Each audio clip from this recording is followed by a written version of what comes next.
Hello, I'm Lisa with the Dynamic Self Astrology, and welcome to June 2024. This is the monthly overview. In typical Gemini style, June heralds a menagerie of communication, information, ideas, and noise. Some of it potentially pertinent, useful, and inspiring, and the rest likely not so much. It could be challenging to sift through the information, data, and perspectives that we are swimming within this month. So do your best to ground and center so that you can align with what is most resonant and true for you. May shakeups and the bold invitations to launch into the next steps of your life could now be in the processing stage. What information or data do you need to accumulate? Who do you need to have help with in order to carry out your process? And what kind of networking do you need to do? What plans need to be set in place? Our minds are reeling over how to proceed forward into this new reality that may open up for us. The loquacious foundation for June will be experienced in the greater world via the news stream, which will likely be very exciting, and we're already seeing this. Personally, our lives could be filled with an influx of social opportunities, networking, information, and the like. You can also expect significant insights and increased curiosity. If you're a writer or if communication is core to your work, this could be a very exciting month for you. The beginning and middle of the month highlight Saturn and Pluto, hence there's a heaviness and also, as well as a cerebral environment as well. So expect titanic forces, grand gestures, and or long-term shifts. Saturn's influence begins with the Gemini new moon and resonates for the weeks following, which we'll get into later on. The middle and end of the month highlights Saturn still and Neptune, dipping us deeper into our fields. Neptune is being strongly aspected at this time and is central to the Capricorn full moon. And at around the same time, just afterwards, Saturn is stationing retrograde. And so expect disillusionment regarding reality. Simultaneous emphasis in Saturn and Neptune could also begin to foreshadow some of the themes that will be very strong in 2025 when Saturn and Neptune perfect their conjunction. So let's get more into the details of June 2024. The first thing we see is a strong correspondence between Mercury, Jupiter, and Pluto. This is a really bold statement to begin with. It's a statement of immense power and riches as we see Jupiter trining Pluto. And we could have seen these archetypes making an impact in the world at large in the last week of May, but in early June, we really see this happening. Shortly after this trine perfects, on the 2nd, Mercury will enter Gemini on June 3rd and quickly trine Pluto and conjunct Jupiter. Mercury will likely act as a trigger for the Jupiter-Pluto alignment, suggesting that June 4th could be an exciting day in the news. We're already, I think, like I said, seeing some of that as well. The world stage could highlight those in power, and we could find unobstructed elevation of our leaders. In addition, we could experience wealth in general, gaining opportunities beyond our comprehension. That said, these worldly events could remain unseen to us for some time, as Pluto tends to keep things hidden. In its alignment, being hidden will provide benefit to those manifesting this planetary archetype.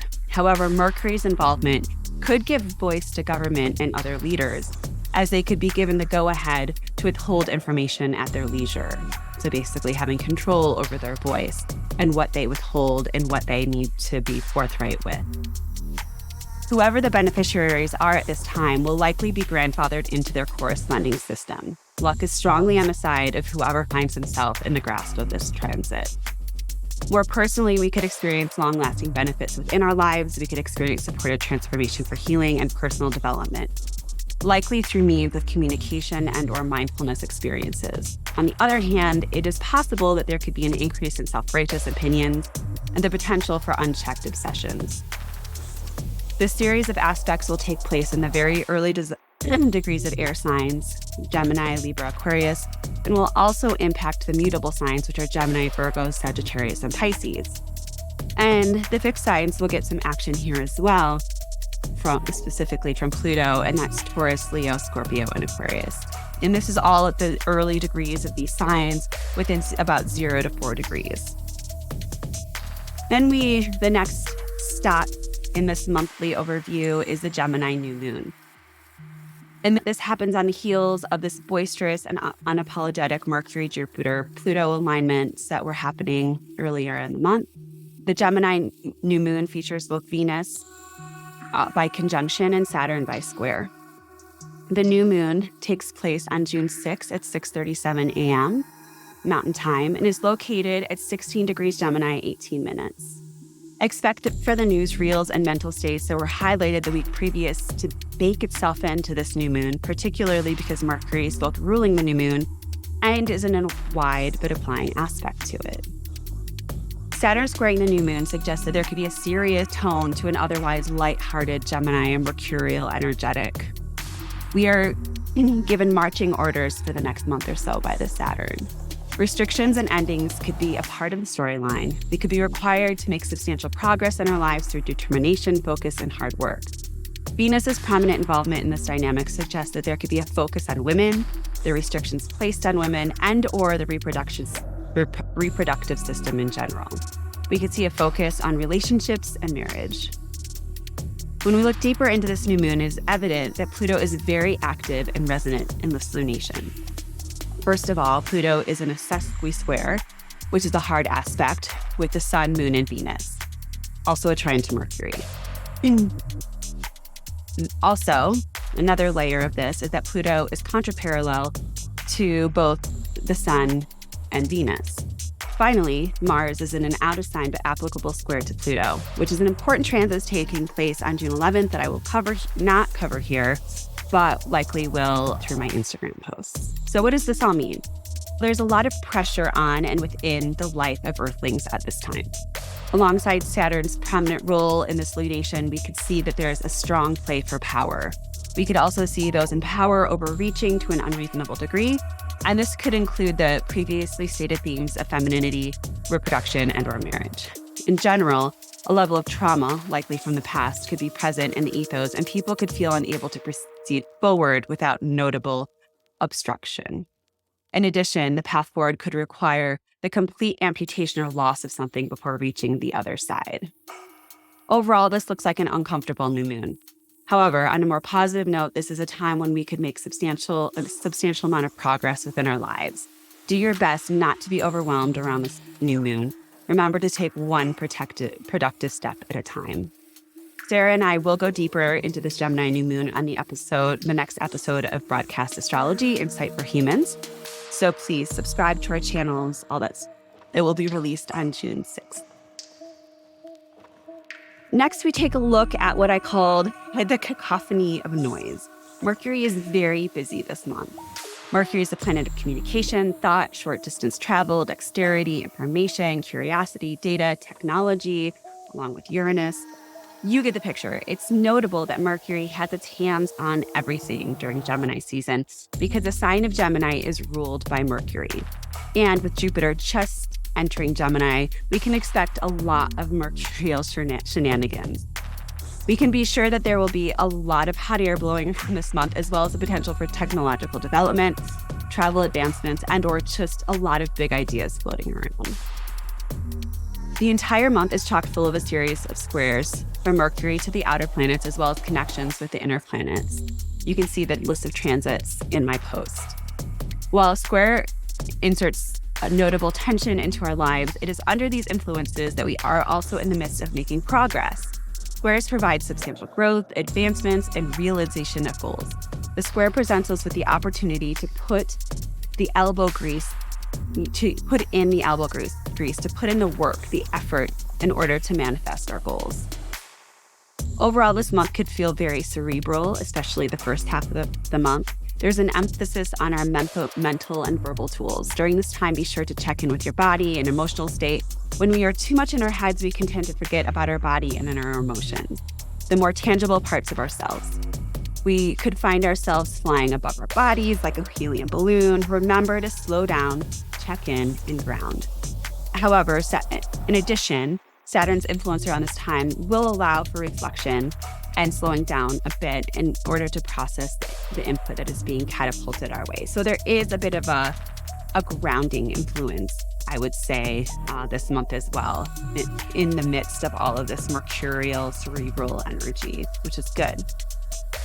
If you have mental tasks and tend to and or networking opportunities to participate in, this is a great month to shine in these areas.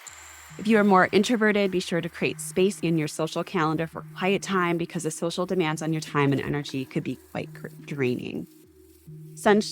We are in sunshine season officially in the Northern Hemisphere. And so there's a lot of lively social gatherings. Have fun and learn something new.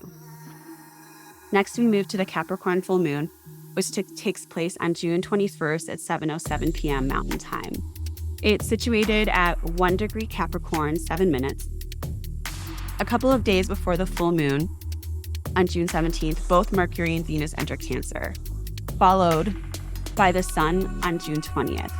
This shift could feel a bit like a jolt, as the cerebral focus will abruptly shift into the emotional realm. If you haven't been tending to your emotions earlier in the month, this shift could hit you like a ton of bricks. Take some hot baths, walk outside in nature by yourself, check in with your emotional side, especially if you have been completely swept up in all of the mental excitement in the previous weeks. The highlight of this full moon is its close but out of sign square to Neptune. Neptune is just a week and a half from stationing retrograde and is nearly stopped from our perspective. In addition, it's at the 29th degree, which is the anaretic degree, which I spoke to in May's newsletter quite a bit.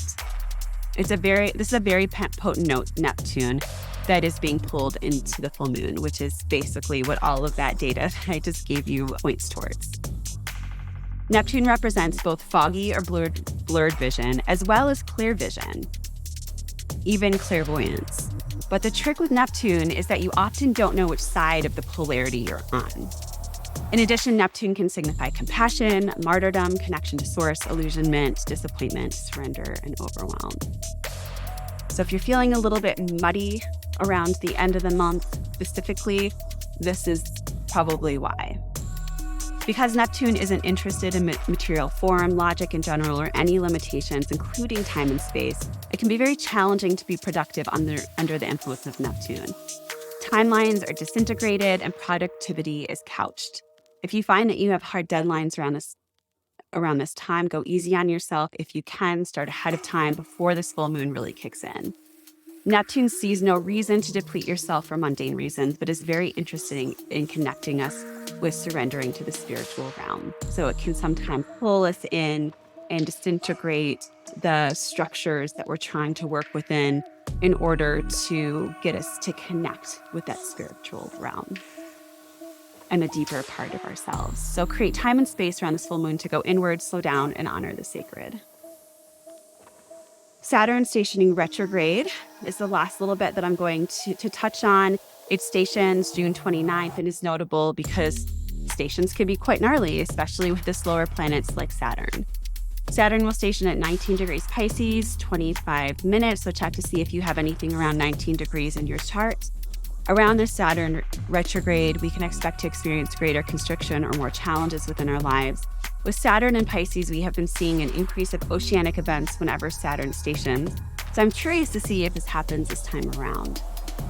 On a more positive note, we could see the structures within our lives being reinforced and therefore becoming more reliable in the long run. It might not look like that in the moment, but you might look back and see that some of your structures in your life, whether they're internal or external, are feeling more fortified, or you're going through a process that's providing more fortification. We could lean into our maturity a bit more, gaining a bit more insight of time, which is what I was just speaking to. Regardless, allow for life to unfold a bit more slowly, possibly because of setbacks. And then this really aligns as well with the Capricorn full moon that I was just speaking to as well, with Neptune's influence. Saturn doesn't like to be rushed, especially when he's busy changing directions, but also keep putting one foot in front of the other and taking those steps because Saturn really appreciates productivity as well. In closing, the first half of June will be quite fast-paced and demanding. However, the second half could be a bit more slow and dubious. Mentally prepare yourself for the drastic change and pace between the beginning and the end of this. This is a great month to put on your proverbial thinking caps and crunch the details for how to navigate this new and exciting life. that lies ahead of you, especially in the first half of June. Yes, heaviness, power struggles, and disillusionment are all tightly woven into the tapestry this month. Hence, we are being handed some tough life material to work through. The good news is that we have the intellectual and mental capacity to be creative with what we are handed and hopefully make something productive out of it. This month does include a cacophony of voices, opinions, and perspectives, but there's the ability to find where you stand and make something out of that. So that's the real key, is where do you stand amongst all of the noise? And I think that the second part of the month really allows us to sit in that. Where are we? Where do we stand? What is our connection to all of it? Be prepared for the abrupt shifts towards the late middle of the month, when we will be strongly invited to go inward and we could feel more vulnerable and even disillusioned. The shift could also illustrate the burnout that we could experience after so much intense mental processing. In order to minimize the shock of dropping in, do regular emotional and physical check-ins throughout the month. Burnout can be a real challenge at certain points this month. So I hope that you found this interesting and helpful, and I look forward to checking in with all of you again next month. Thank you so much for following me. I really appreciate it. Sending you all lots of love, and I will talk to you next time. Take care. Bye.